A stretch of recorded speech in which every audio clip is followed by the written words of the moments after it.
Moteur! Allons-y! Moteur!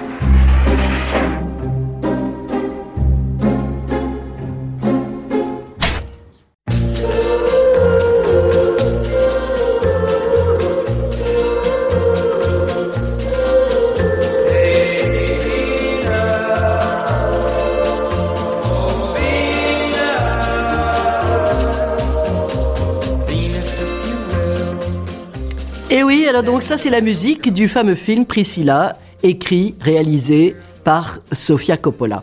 Alors, si vous avez écouté lundi, ce que je vous recommande très vivement, vous pouvez l'écouter à nouveau sur le podcast, eh bien, Sofia Coppola a une sorte d'audace comme ça, elle aime bien ces personnages qui s'ennuient mortellement, et surtout ces personnages de femmes, cette sorte de mélancolie comme ça qui entoure des gens qui sont pourtant dans une prison, qui vivent des aventures formidables, mais qui sont... Oui, c'est la mélancolie, ça, c'est ce qu'on appelle la mélancolie. Vraisemblablement, ça correspond au personnage et à ce que ressent aussi Sofia Coppola. Alors là, il s'agit donc de Priscilla, c'est la femme de Elvis Presley, et donc c'est un hommage à une femme, au fond, qui se libère toute seule. C'est pas un combat féministe qui est dans ce film-là, c'est plutôt la réaction d'une jeune fille saine qui s'affranchit. Parce qu'en effet, elle a 14 ans, Priscilla, elle est la fille d'un officier en Allemagne, et c'est à ce moment-là que Elvis Presley fait son service militaire en Allemagne, et tout d'un coup, il est subjugué par elle, et il a envie de la revoir, et donc ça se fait, au démarrage, il apparaît comme un homme assez droit, sur qui on peut compter, fiable, rigoureux, voilà. Il y a quelque chose, c'est intéressant, mais on nous le montre après, il n'est pas tout à fait comme ça. Et Elvis Presley, je vous le disais l'autre jour, ce qui m'a gêné dans le film, c'est qu'il est quand même assez invisible. Bon, non, je pense quand même qu'Elvis Presley, avec tous ses défauts, il était certainement quand même quelqu'un d'attachant et avec des qualités. On va revenir aux premières images du film.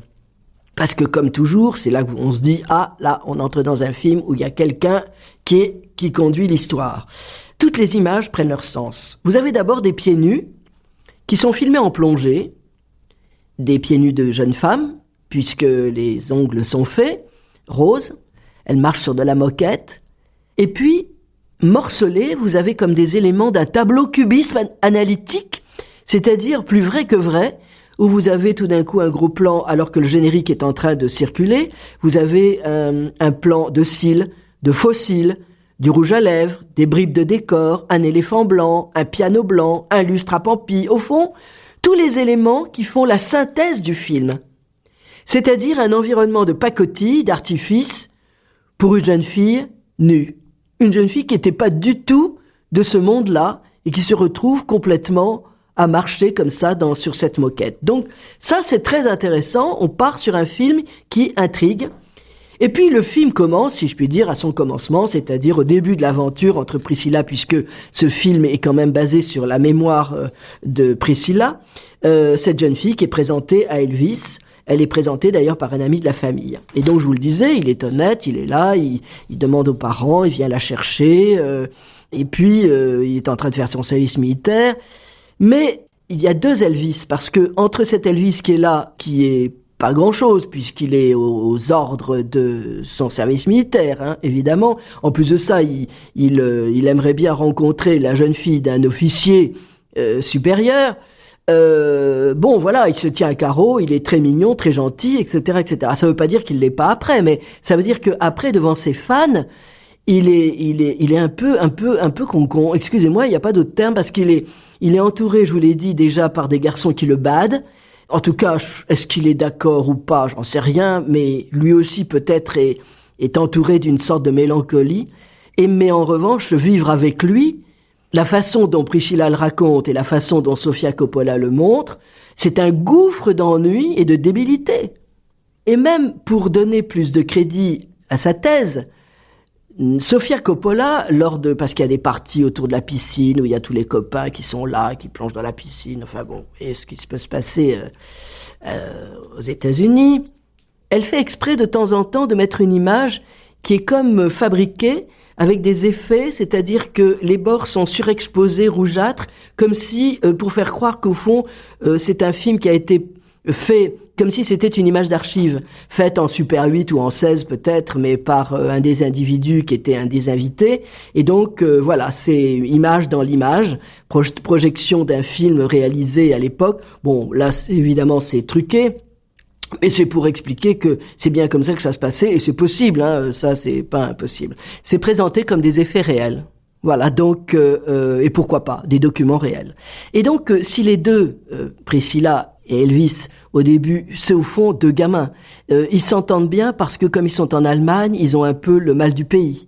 Et beaucoup plus tard, après, quand ils seront tous les deux ensemble, c'est assez compliqué parce qu'ils ont des jeux, par exemple érotiques, mais qui sont filmés avec pudeur par Sofia Coppola. Alors bon, il y a des gens qui m'ont dit mais oui, mais il était impuissant. Écoutez, moi, j'en sais rien. J'adore les gens qui sont très au courant de ce genre de trucs. J'aimerais bien qu'on m'explique pourquoi, comment, quoi, qu'est-ce. Mais enfin bon, voilà. Alors donc c'est possible. Mais c'est vrai que elle a au fond. Sofia Coppola a choisi de nous dévoiler peu de choses de Elvis Presley, comme s'il était invisible, inconsistant.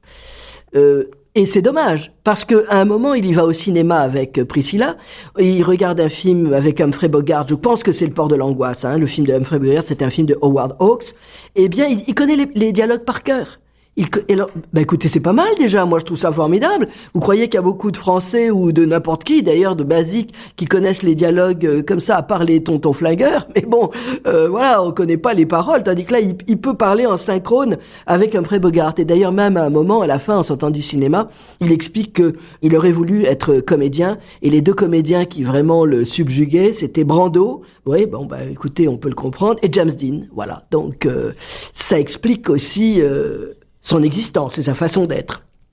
Et alors, il y a aussi une chose, ça c'est un petit détail, mais qui a son importance, je pense qu'il est vrai, puisque Sofia Coppola s'est basée sur le texte de les mémoires de Priscilla. Il offre à Noël, à Priscilla, une montre.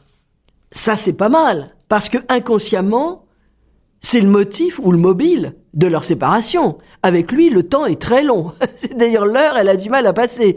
L'heure pour passer met des heures. Voilà. Et paradoxalement, juste après l'avoir offert cette montre, il lui dit, parce qu'ils doivent se séparer, parce qu'il doit aller faire un concert ailleurs, et donc elle va l'attendre, parce qu'il l'a fait venir dans sa maison, et elle attend.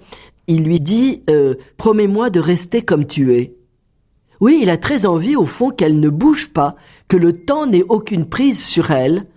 Voilà, donc c'est cette idée du temps qui passe, et ça va très bien avec l'ennui terrible que va subir cette pauvre Priscilla.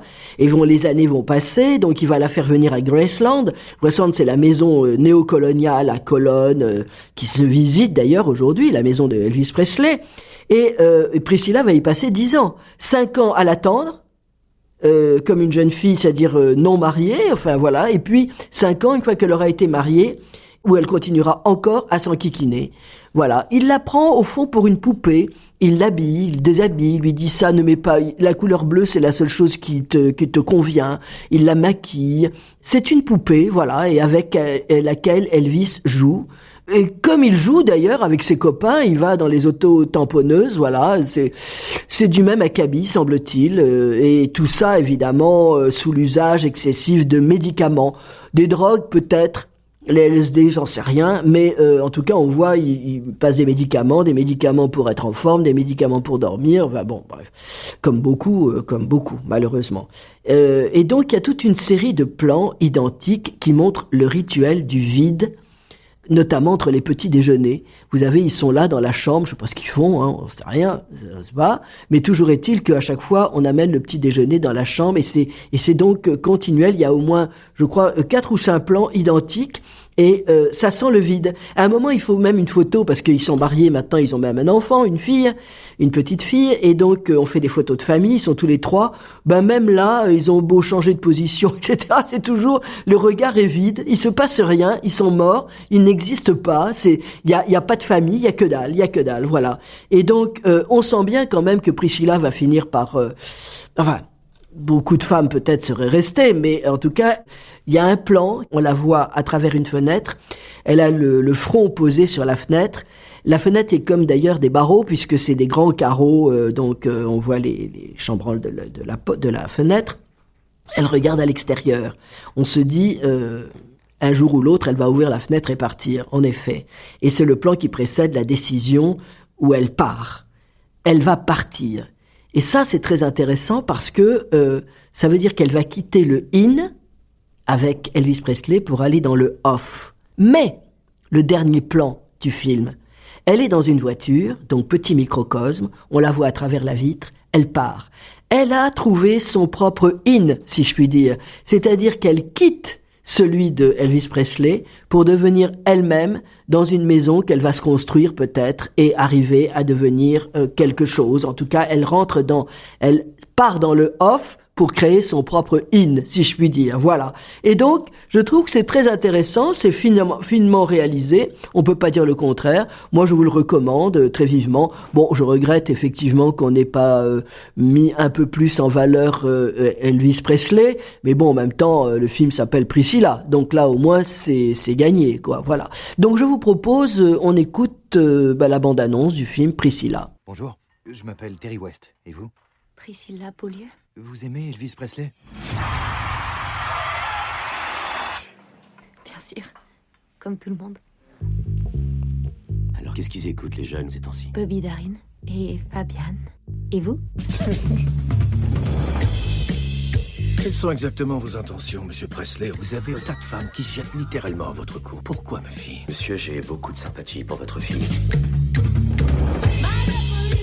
Elle est très mûre pour une fille de son âge. 21! Désolé, mon cœur c'est 22. Vous n'avez pas à vous inquiéter pour elle. Des cheveux noirs et plus de mascara. Je sais pas trop si j'aime. Comment ça, tu sais pas trop si t'aimes? Il n'est pas comme tu l'imagines.